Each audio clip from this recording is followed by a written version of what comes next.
नमस्कार, मैं हूं आपके साथ पलक शर्मा। आइए नजर डालते हैं फटाफट खबरों की ओर। कैराना का हसन परिवार और भाजपा के प्रदीप चौधरी तीसरी बार चुनाव में आमने सामने होंगे। इस बार कैराना लोकसभा सीट पर भाजपा के प्रदीप चौधरी का सपा प्रत्याशी हसन परिवार की बेटी इकरा हसन से कड़ा मुकाबला होगा। फ्लैशबैक की बात करें तो वर्ष 2012 में गंगोह विधानसभा सीट पर कांग्रेस प्रत्याशी के रूप में प्रदीप चौधरी चुनाव मैदान में उतरे थे।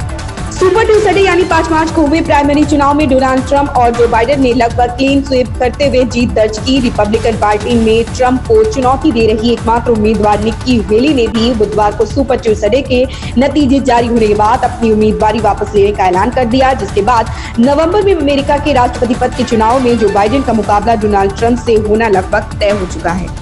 अनंत अंबानी और राधिका मर्चेंट की प्री वेडिंग सेरेमनी का जश्न बुधवार 6 मार्च को भी जारी रहा। दरअसल अंबानी परिवार ने रिलायंस इंडस्ट्रीज के कर्मचारियों के बीती रात म्यूजिकल नाइट का आयोजन किया। इसके लिए शाहरुख खान, सलमान खान, रणवीर सिंह, अरिजीत सिंह और जानवी कपूर जैसे सितारे दोबारा पहुंचे। भाजपा प्रदेश में बेशक 5 लोकसभा सीटों पर अपनी जीत का दावा कर रही, लेकिन हरिद्वार का चुनावी समर उसके लिए उतना आसान नहीं माना जा रहा। इस संसदीय सीट के चुनावी समीकरण उतने सरल नहीं जितने भाजपा मानकर चल रही। सियासी जानकारों का मानना है कि जातीय समीकरणों के लिहाज से इस सीट पर भाजपा को चुनाव प्रबंधन कठिन चुनौतियों से होकर गुजरेगा।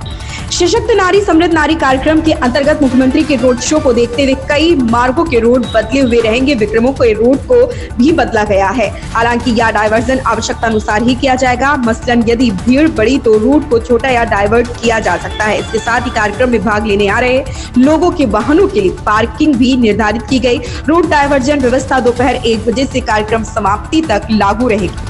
लोकसभा चुनाव को लेकर कांग्रेस की केंद्रीय चुनाव समिति सीईसी की पहली बैठक आज होगी। इसमें 130 से 150 सीटों पर विचार होगा। ये वो सीटें हैं जिन पर राज्यों में कोई चुनावी गठबंधन नहीं। उत्तराखंड, तेलंगाना, कर्नाटक, झारखंड जैसे राज्यों के अलावा इनमें ज्यादातर दक्षिण भारत के राज्य हैं जहां पार्टी का किसी से कोई गठबंधन नहीं है।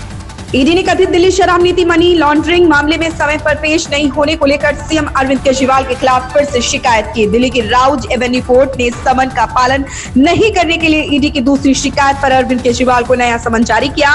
कोर्ट ने केजरीवाल को 16 मार्च को पेश होने को कहा है। प्रवर्तन निदेशालय ने पहले भी सीएम केजरीवाल के खिलाफ समन के पालन न करने पर कोर्ट का दरवाजा खटखटाया था। शिकायत भी दर्ज हुई थी। हाईकोर्ट ने भाजपा के सभी 7 विधायकों का निलंबन रद्द कर दिया है। अदालत ने कहा कि विधायकों को नियमों से अधिक सजा दी गई। बजट सत्र के दौरान उपराज्यपाल वीके सक्सेना के अभिभाषण को बाधित करने के आरोप में दिल्ली विधानसभा अध्यक्ष रामनिवास गोयल ने विधायकों को निलंबित किया था। इस फैसले को विधायकों ने हाईकोर्ट में चुनौती दी थी। दिल्ली के अरुण जेटली स्टेडियम में रॉयल चैलेंजर्स बैंगलोर और गुजरात जायंट्स के बीच महिला प्रीमियर लीग का 13वां मुकाबला खेला गया है।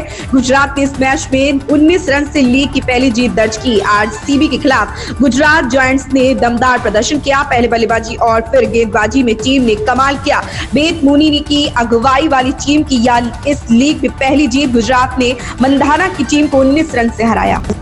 भाजपा के राष्ट्रीय अध्यक्ष जेपी नड्डा 10 मार्च के बाद उत्तराखंड का राजनीतिक दौरा कर सकते हैं। उनके 9 या 10 मार्च तक आने की संभावना जताई जा रही थी, लेकिन उनकी राजनीतिक व्यवस्था के चलते समय तय नहीं हो पाया। माना जा रहा है कि केंद्रीय चुनाव समिति 10 मार्च तक लोस चुनाव के प्रत्याशियों के चयन की प्रक्रिया में व्यस्त रहेगी। इसलिए नड्डा प्रत्याशियों की सूची फाइनल करने के बाद उत्तराखंड आएंगे। सूत्रों के मुताबिक पार्टी चाहती है कि राष्ट्रीय अध्यक्ष लोस चुनाव की आचार संहिता लागू होने से पहले एक दौरा कर ले।